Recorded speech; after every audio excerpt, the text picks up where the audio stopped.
Praise the lord. ప్రభు నామమునకు స్తోత్రములు కలుగునుగాక. ప్రభునందు ప్రియ సహోదరి సహోదరులకు శుభములు తెలియచేయుచున్నాను. నా జీవితములో జరిగినటువంటి గొప్ప సంఘటనలు, ప్రభు అయిన క్రీస్తు వారు నా హృదయంలో నా జీవితంలో చేసిన మేలులను బట్టి నేను కృతజ్ఞుడనై చెప్పుచున్నాను. కీర్తనల గ్రంథము 119వ అధ్యాయము 50వ వచనములో చెప్పినట్లుగా, ప్రభువా నీ వాక్యము నన్ను బ్రతికించి ఉన్నది, బాధలలో అదే నాకు నెమ్మది కలిగించుచున్నదని నేను రూఢిగా అతిశయముగా చెప్పుచున్నాను. కాబట్టి ప్రభు యొక్క వాక్యము అనగా ప్రభు యొక్క నోటి నుండి వచ్చే ప్రతి మాట కూడా నన్ను బ్రతికించి ఉన్నది. నా బాధలలో, నా శ్రమలలో, నా ఇరుకులలో, మరణకరమైన స్థితిలో కూడా ప్రభు అయిన వాక్యము నాకు నెమ్మది కలగచేసి ఉన్నది. ప్రభు నామమునకు స్తోత్రములు కలుగునుగాక. ప్రియమైన సహోదరి సహోదరులారా, మీరు ప్రభువుని వాక్యము వినుచున్నారే, ఇది సజీవ సాక్ష్యము. ప్రభువారు నా ఎడల నా జీవితములో చేసిన సజీవ సాక్ష్యము. మనుషులైన వారు, బంధువులైన వారు, అన్నదమ్ములైన వారు, స్నేహితులైన వారు, తల్లిదండ్రులైన వారు కూడా నన్ను పట్టించుకొనలేదు. ప్రభునామమునకు స్తోత్రములు కలుగునుగాక. నా శత్రువులైన వారు నన్ను మరణానికి పాత్రుడిగా చేయాలని, వారు వడ్డిన వలలో నన్ను చిక్కించుకొనాలని, నన్ను నాశనము చేయాలని చూసినప్పుడు, నా వారే అనుకున్న వారే నన్ను నాశనము చేయాలని చూసినప్పుడు, ప్రభు అయిన క్రీస్తు వారి వాక్యము నన్ను బ్రతికించి ఉన్నది. అట్టి బాధలలో మరణకరమైనటువంటి శత్రువుల నుండి నన్ను తప్పించినది, నాకు నెమ్మది కలిగించి ఉన్నది దేవుని వాక్యమే.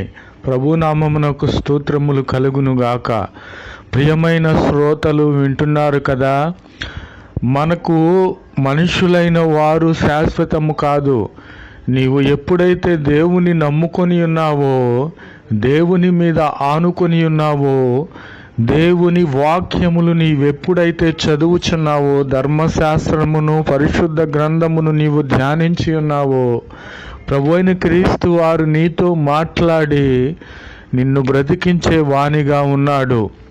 బాధలలో నెమ్మది కలిగించే వానిగా ఉన్నాడు. కాబట్టి నీవు మనుష్యుల మాటలు బేస్ చేసుకొనక, ఆధారము చేసుకొనక, దేవుని యొక్క వాక్యములు నీవు ఆధారము చేసుకున్నట్లయితే దేవుని వాక్యములు నిన్ను బ్రతికిస్తాయి. నీ బాధలలో అవే నీకు నెమ్మది కలిగించేవిగా ఉన్నాయని నేను రూఢిగా చెప్పుచున్నాను. ప్రభునామమునకు స్తోత్రములు కలుగునుగాక. కాబట్టి ప్రభు అయిన క్రీస్తు వారు సెలవిచ్చుచున్నారు. యోవేలు గ్రంథము 2వ అధ్యాయము 26వ వచనములో, నా జనులు ఇక ఎన్నటికి సిగ్గు నొందరు అని ప్రభు అయిన క్రీస్తు వారు వాగ్దానము చేసి ఉన్నారు. కాబట్టి ప్రభు అయిన క్రీస్తు వారిని నేను నమ్ముకొని ఉన్నాను కనుక అమ్ముకొనలేదు. ప్రభు అయిన క్రీస్తు వారిని మనము నమ్ముకోవాలి. ఆయనను మనము ఆరాధించాలి. ఆయన మీదే మనము ఆనుకొనాలి. అప్పుడే ప్రభు అయిన క్రీస్తు వారు మనలను బ్రతికిస్తారు. అప్పుడే ప్రభు అయిన క్రీస్తు వారి ఎడల మన విశ్వాస్యత పెంపొందింపబడుతుంది. కాబట్టి మనము యేసుక్రీస్తు వారిని నమ్ముకోవాలి, అమ్ముకొనకూడదు. అమ్ముకోవటం అంటే ప్రభు అయిన క్రీస్తు వారిని కలిగి ఉన్నామని చెప్పుకొనుచు లోక సంబంధమైనవన్నీ చేస్తూ ఉన్నారే, వారు చేసేది ప్రభు అయిన క్రీస్తు వారిని అమ్ముకొనుచున్నారు. కాబట్టి మనం ఎప్పుడైతే దేవుని నమ్ముకొని ఉన్నామో, ఆయన మీద ఆనుకొని ఉన్నామో, ఆయన వాగ్దానము చేసి ఉన్నారు, వీరు నా జనాంగము కనుక వీరు ఎన్నడూ కూడా ఏ విషయములో సిగ్గు నొందరు అని ప్రభు అయిన క్రీస్తు వారు రూఢిగా వాగ్దానము చేసి ఉన్నారు, నెరవేర్చి ఉన్నారు. కాబట్టి ప్రభువైన క్రీస్తు వారు నా జీవితంలో చేసి ఉన్నారు. నేను ఆయన వాక్యములు నమ్ముకొని ఉన్నాను కాబట్టి, ఆయన వాక్యముల చేత నేను బ్రతికింపబడి ఉన్నాను కాబట్టి, బాధలలో అట్టి వాక్యములు నాకు నెమ్మది కలుగ చేసి ఉన్నవి కాబట్టి, ఇతను నా జనాంగము కనుక ఇతడు ఎన్నడూ సిగ్గు పొందడు అని వాగ్దానము చేసి ఉన్నాడు కనుక ఆ విధముగా నేను సిగ్గునొందలేదు. ప్రభునామమునకు స్తోత్రములు కలుగును గాక. అలాగునే ప్రభువైన క్రీస్తు వారు వాగ్దానము చేసి ఉన్నారు. యెషయా గ్రంథము 54వ అధ్యాయము 8వ వచనములో, నిత్యమైన కృపతో నాకు వాత్సల్యము చూపే దేవునిగా ఉన్నాడు. ప్రభునామమునకు స్తోత్రములు కలుగును గాక.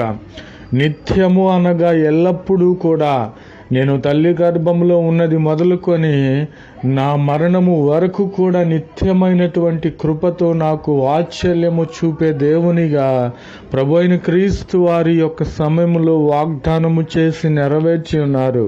కాబట్టి మనము దేవుని యొక్క కృపను పొందుకోవాలంటే, దేవుని యొక్క వాత్సల్యత మన మీద చూపాలంటే మనము ఏం చేయాలి?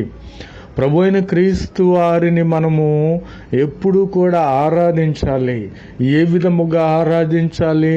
మనము కూర్చున్నను ప్రభువారిని ఆరాధించాలి, పండుకొనినను ఆరాధించాలి, నడుస్తున్నను ఆరాధించాలి. ప్రతి విషయమై కూడా ఆయనకు కృతజ్ఞతాస్తుతులు చెల్లించాలి. దేవుని యొక్క వాక్యములు మనము బేస్ చేసుకొని ఆధారపడి మనము బ్రతికింపబడాలి. ఆ యొక్క దేవుని యొక్క వాక్యములే మనకు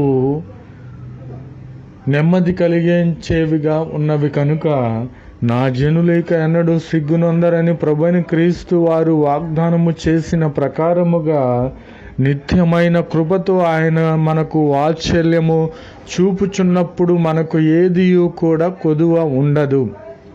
ప్రభువైన క్రీస్తు వారి మీద మన యొక్క ఆర్థికపరమైన భారమంతయు ప్రభువైన క్రీస్తు వారి మీద మోపిన ఎడల నిత్యమైన కృపతో ఆయన మనకు వాత్సల్యము చూపే దేవునిగా ఉన్నాడు. ప్రభువైన క్రీస్తు వారు వాగ్దానము చేసి ఉన్నారు కదా, ఎవరైతే నన్ను ప్రేమిస్తారో వారిని ఆస్తికర్తలుగా చేస్తానని ప్రభువైన క్రీస్తు వారు వాగ్దానము చేసి ఉన్నారే. ఆ వాగ్దానము ఎన్నటికి కూడా దేవుడు మరిచిపోయేవాడు కాదు. మనము ఈ లోక సంబంధమైన మనుషులను ప్రేమిస్తూ ఉన్నామా? కాదు. అది చేయవలసింది మనము కాదు, లోక సంబంధులు చేస్తారు. కాబట్టి మనము ప్రభువైన క్రీస్తు వారిని ఆరాధించాలి. ప్రభువైన క్రీస్తు వారిని నిత్యము మనము ప్రేమించిన ఎడల మనలను ఆస్తికర్తలుగా చేసే దేవునిగా ఉన్నాడు. కాబట్టి ప్రభువైన క్రీస్తు వారు వాగ్దానము చేసి ఉన్నారు, నిత్యమైన కృపతో నీకు వాత్సల్యము చూపుదును అని. ప్రభునామమునకు స్తోత్రములు కలుగునుగాక.